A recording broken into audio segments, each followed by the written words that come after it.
Once upon a time, there was a small village at the base of a mountain. And in this village lived lots of little people. On top of the mountain lived a giant evil tree. Oh, funny. Whose army of evil trees was always harassing the little village below. They would throw rocks at them. And just generally make their life miserable. The little people who lived at the base of the mountain did everything they could to stop the evil tree. They would put up barricades. And the evil tree's minions would smash them away. They would send gifts and presents up the mountain. Thank you. Now die. And the evil tree would throw off whoever brought them gifts down to their death on the rocks below. Nothing could stop the evil tree. Every night, the villagers would go to sleep sad and scared. One night, the evil tree and his minions sent fire down into the village and burned it to the ground. The smoke from the fire blocked out the sun, and all in the land became dark.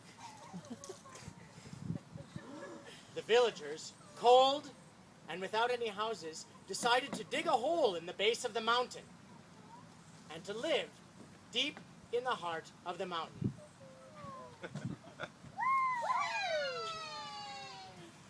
While they were there, one of the little people, Matilda, fell in love with the heart of the mountain. And soon they became married.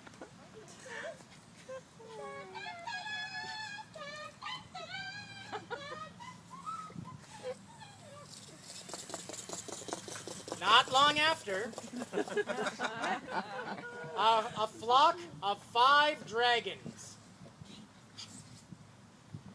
came from a long way away and delivered a bundle to Matilda and the mountain. Thank you for my baby. And in that bundle was a little baby boy named Paul. That boy, Paul, was a very special boy and soon became the darling of the village. When Paul was a little older, they realized he was a very special boy, for he soon outgrew the mountain, hitting his head on the top of the caves, and just basically being miserable inside the mountain. And the little villagers realized that they would have to move back to the outside world if Paul was ever going to be happy. So they set out again for the rest of the world. As soon as they arrived in the rest of the world, not yet, as soon as they arrived in the rest of the world, the evil tree and his minions harassed the little villagers and Paul.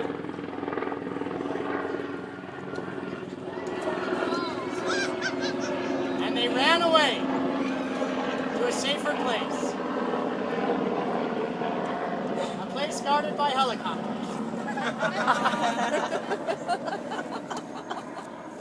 At this safer place, they built another little village with one big house for Paul. And there they lived in peace. Paul grew bigger and stronger, for all of the work in the village he would do and help with, and would become bigger and stronger. Paul would walk out every day, and soon he became a much bigger man. Whoa. Paul was happy here in the village, but his mother, Matilda, was not. She was sad, for she missed the mountain and missed the love that they had together. And soon she withered away and died. Paul decided he better go tell the mountain, his father, that his mother had died. So he set off. But before he left, the little villagers gave him a gift of a giant magic axe that would cut through anything in its path. With the axe, Paul set off for the mountain.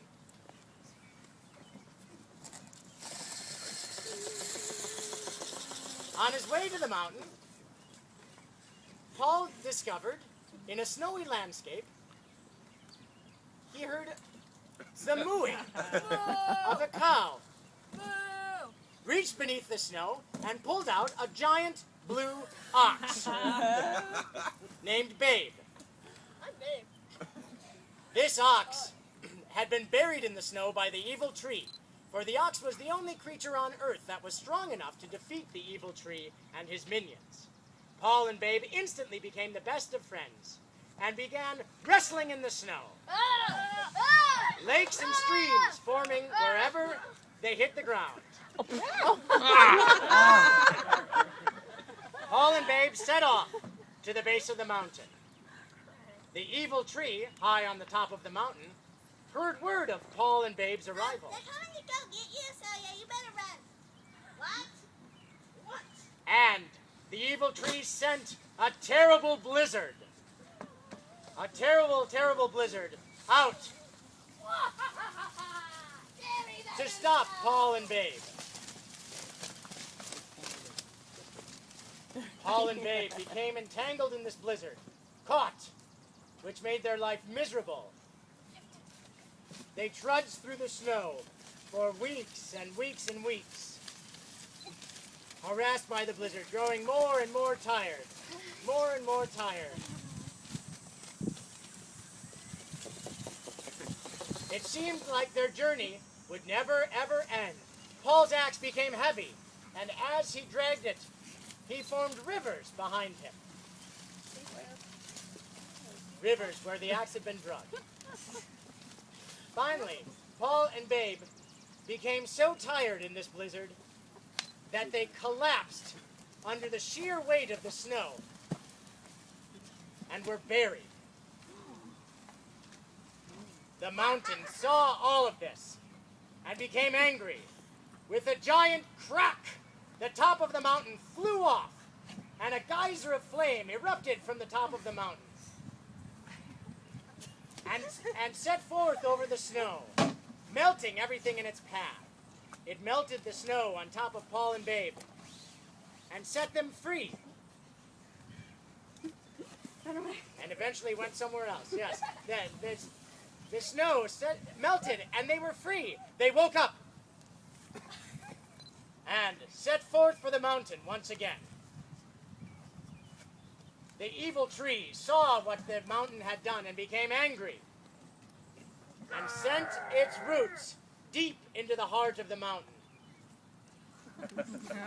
And there it killed the mountain.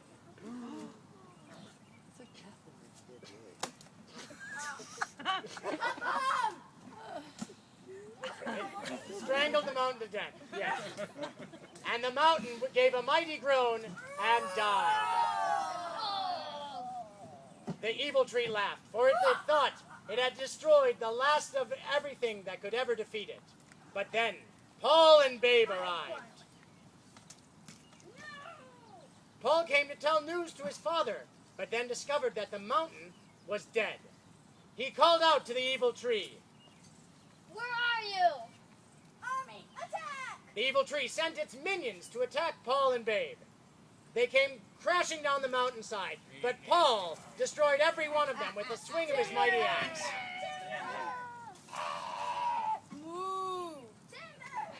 Paul and Babe thought they had won, but then the evil tree himself came off the mountain and attacked Paul. Thus began a mighty, mighty battle.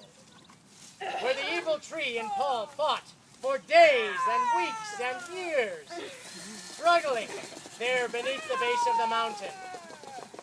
Every time it seemed that Paul had been defeated by the tree, he would rise up again, striking at the tree, fighting it off. The tree chased Paul across the landscape, and Paul ran to the top of the mountain. And there had an idea. He realized he'd been fighting this tree all wrong. And with one mighty swing of his axe, he split the mountain in two. What are you doing? And grabbed the tree and threw it down the hole to the center of the earth. Paul and Babe shoved the mountain back together and trapped the evil tree there forever. They ran off to tell the villagers. The villagers heard word of this far before Paul had arrived and rejoiced in the news that the evil tree had been defeated. All was restored in the land. The sun returned. And everything again was good. The little villagers celebrated.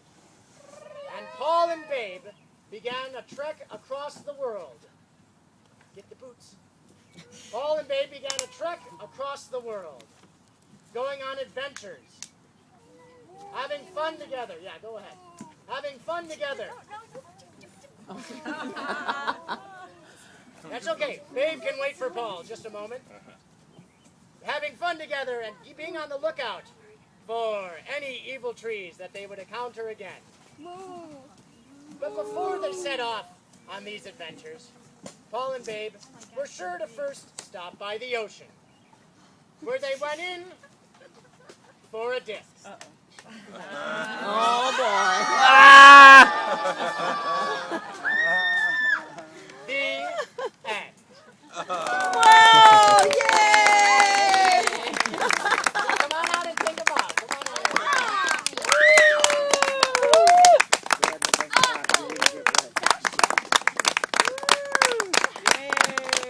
Yeah.